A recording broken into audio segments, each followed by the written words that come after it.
এবার হাল কাকে আমার প্রেমের ফাঁদে ফেলে ওই লাঠিটা আমি নিয়ে যাবই। আরে, এ তো আমার হারিয়ে যাওয়া প্রিয়তম। যুগ যুগ ধরে তাকেই আমি খুঁজছি। হে আমার প্রিয়তমা, এতদিন কোথায় ছিলে?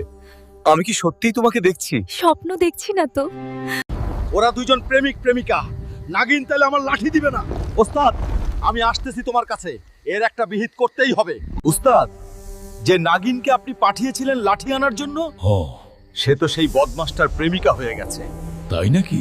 আরেকটা সমাধান আছে। এবার অ্যানাকোন্ডাকে লাগবে ওর কাছ থেকে লাঠি আনতে। এখনই যা, সময় নেই হাতে। জানো, এই গ্রামের সবাই আমাকে অনেক ভালোবাসে। কাল আমি সবাইকে তোমার সঙ্গে পরিচয় করিয়ে দেব।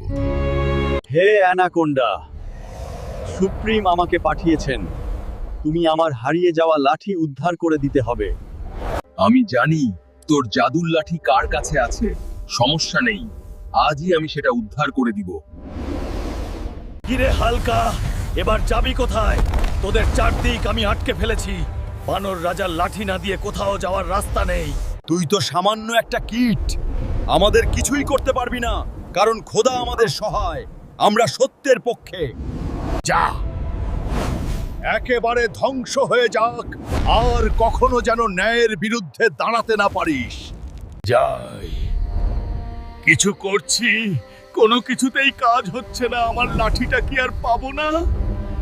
ফাল্ক, তুই কি জানিস বানর রাজা গ্রামের যুবতী নারীদের ধরে নিয়ে যাচ্ছে? বানর রাজার এত বড় সাহস! আমি আসছি বানর রাজা, তোকে এবার ধ্বংস করবই আমি। তোর জাদুর লাঠি দিয়েই তোকে ধ্বংস করব আজ। আজ তোর আর কিছুই করার থাকবে না। আমাকে ধ্বংস করে ফেলবি ভাবছিস? পারবি না। শয়তানের বিনাশ নাই, আমি আবার পুনর্জন্ম হব।